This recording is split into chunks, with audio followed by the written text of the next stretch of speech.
Morning, good afternoon বন্ধুরা, welcome to my channel. আমি Somali. চলুন আজকে ব্লগটা শুরু করি। কেমন আছেন সবাই? আমরা প্রত্যেকেই ভালোই আছি। এখন চলে এসেছি রোলা হাইপার মার্কেট, যেটা ব্যাঙ্গালোরেই বড় মাসির বাড়ির একেবারে কাছে। তো আমরা ইউএসএ থেকে যতবার বড় মাসিকে কল করি, তো বড় মাসি শনি রোববারে ম্যাক্সিমাম সময় কিন্তু এখানেই ডেরাটা জমায়, আর কোনো জায়গায় যাবে না। যখনই জিজ্ঞেস করি কোথায় আছো, বাইরে আওয়াজ শোনা যাচ্ছে, তো বলে আমি রোলাতে আছি। তো আমাদের ফার্স্ট কোয়েশ্চেন হলো যে তোমার রোলাতে কি আছে, আমরা আসলে পরে আমাদের কিন্তু নিয়ে যেতে হবে। তো এই বড় মাসির প্রমিস রেখেছে, আমাদেরকে নিয়ে চলে এসেছে রোলাতে। আর ছর্দি ভাই আমাদেরকে গাইড করছে, দেখ এটা এখানে পাওয়া যায়, ওইটা ওইখানে পাওয়া যায়, এটা নিবি ওইটা নিবি, এই চলছিল। তো আমরা কিন্তু অনেক কিছুই নিতে চাইছিলাম, ব্যাগ তো আর ফুল ব্যাগে জায়গা হচ্ছে না। যাই হোক, ব্যাঙ্গালোরে আসার পরে আমরা যখন ইন্টারন্যাশনাল ফ্লাই করছি, তো এখন আমরা আরেকটু বেশি লাগেজ নিতে পারবো, আমাদের ঝামেলা নেই। তো আমাদের ব্যাঙ্গালোরে একটা ট্রলি আছে, ওটা আমরা নিয়ে চলে আসবো। যাই হোক, তো একটু জায়গা বেরিয়েছে। আমরা এখানে নিতে এসেছি অ্যাকচুয়ালি একটা মিক্সার গ্রাইন্ডার। ইউএসএতে থাকা অবস্থায় আমরা কিন্তু ভালো মিক্সার গ্রাইন্ডার খুঁজে পাচ্ছি না, যেটাতে ওই ইন্ডিয়ান মশলাগুলো যেটা গ্রাইন্ড হবে খুব ভালো মতন।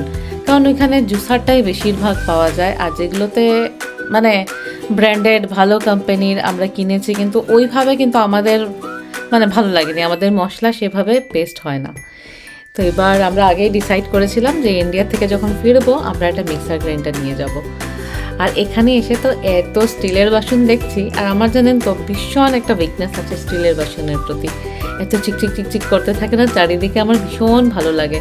আর মনে হচ্ছিল পুরো মানে রোলা হাইপার মার্কেট উঠেই নিয়ে চলে আসি ইউএসএতে, এত জিনিস পাওয়া যাচ্ছে এখানে।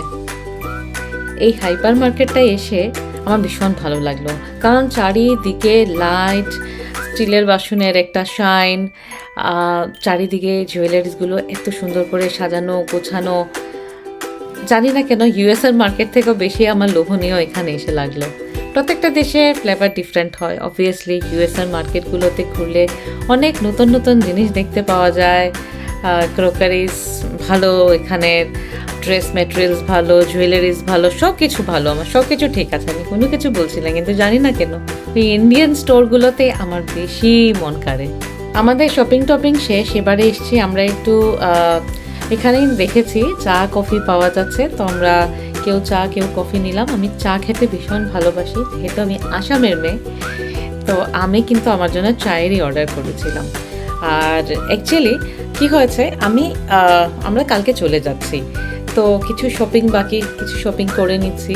আর যত সময় যাচ্ছে না আমার এত মানে বেশি শরীরটা খারাপ হচ্ছে। আমার ভয়েস টাইম পরে দিয়েছি, তার জন্য বোঝা যাচ্ছে না। আমার একটা কান পুরো বন্ধ হয়ে গেছে, গলা ব্যথা করছে, আর মনে হচ্ছে আমার জ্বর এসে গেছে। টেম্পারেচার নেই, তবুও এরকমই ফিল হচ্ছে। যাই হোক, মনে হচ্ছে জ্বরটা আমার ভেতরেই এসে গেছে। আর এই আর কি, সবাই মিলে গল্প আড্ডা যতটুকু করার করে নিচ্ছি, কারণ ওই তো আবার একা একা জীবন সব শুরু হবে। আর এই সময়টা আবার ফিরে কবে আসবে সেটাও আমরা জানি না। ওই যে দূরে দেখা যাচ্ছে তারার মতন ঝিকমিক করছে অ্যাপার্টমেন্টগুলো, তো ওই দূরের অ্যাপার্টমেন্টগুলোই হলো বড় মাসিদের অ্যাপার্টমেন্ট। তো আমরা ওইখানেই যাব। বাড়ি ফিরে আমি আজকে একটা জিনিস ভিডিও শ্যুট করলাম, যেটা আমি অনেক দিন থেকে ভিডিও শ্যুট করব বলে শুধু ভুলে যাই। এই যে দেখছেন উপরে একদম চিকচিক করছে, এটা একটা টি সেট। এই টি সেটটা হলো রূপোর, এটা অনেক বছর পুরনো, বড় মাসির বিয়ের পরপরই নাকি কেনা হয়েছিল। তো এটার বয়স এখন অনেক। আর আমি না ছোটোবেলা থেকেই বড় মাসির বাড়িতে দেখছি এইভাবে সাজিয়ে রাখা। আর নিচে যেটা দেখাচ্ছি এটা হলো বড় মাসিদের বিয়ের পাওয়া গিফট, এরকম ছোট ছোট কাচের বাটিগুলো।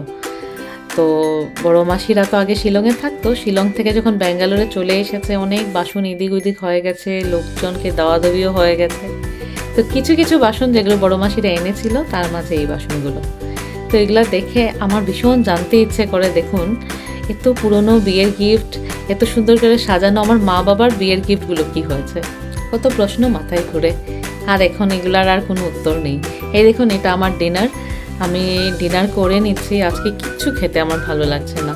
মিষ্টিটা আমি জোর করে খেয়ে নিলাম, এটা ছোটদি ভাই নিজের হাতে বানিয়েছে, রেয়ান খেয়ে তো বেজায় খুশি। বেনারসির অপরূপ সাজে সাজাতে চলে এসেছি প্রিয়গোপাল বিশ্বইতে, যে স্টোরের কোনো শাখা নেই। এই স্টোরের একজনই মালিক, যেটা হলো বড় মাসি নিজে। এই যে শাড়িটা দেখাচ্ছি, এই শাড়িটা হলো বড় মাসির বিয়ের শাড়ি। এখনো কত বছর পুরনো, একদম দেখে মনে হচ্ছে নতুন শাড়ি। এই শাড়িটা যেটা, এটা বড় মাসি আশীর্বাদে পেয়েছিল, এটা বৌভাতের দিন পরেছিল। কত সুন্দর শাড়িটা, জাস্ট দেখুন। আর এত মডার্ন কাজ করা না, মানে কেউ দেখে বুঝতেই পারবে না যে এত পুরনো একটা শাড়ি।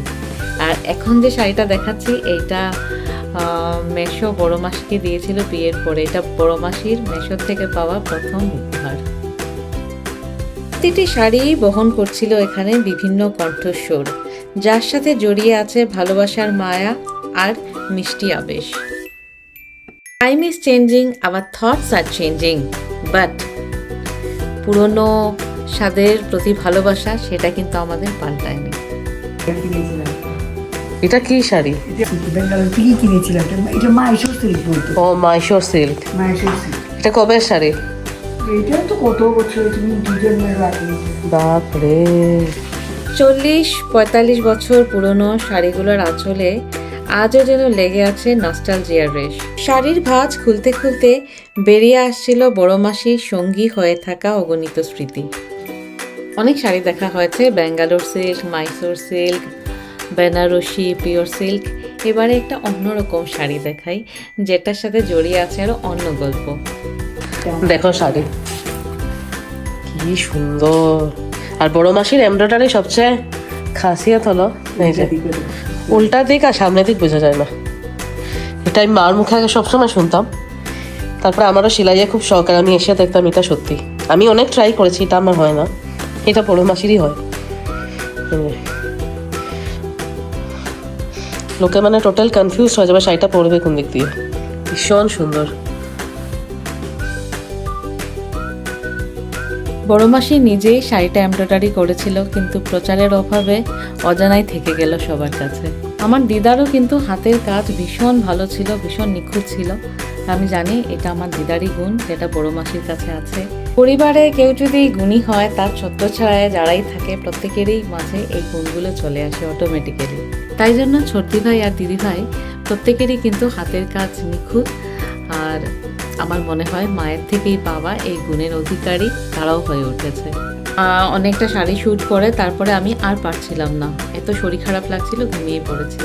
ঘুম থেকে উঠেছি, এখন যাব ডাক্তার দেখাতে। যেহেতু আমি ইন্টারন্যাশনাল ট্রাভেল করছি, তো আমার যদি রাস্তাঘাটে কোনো রকম শরীর খারাপ হয়, আমাকে কিন্তু ফ্লাইটে আর অ্যাকসেপ্ট করবে না। খুব চিন্তাও হয়ে গেছিল যে কয়েক ঘন্টা ওষুধ খেয়ে জানি না শরীর কেমন ঠিক হবে, আর যদি ঠিক না হয় সেটা নিয়েও চিন্তা।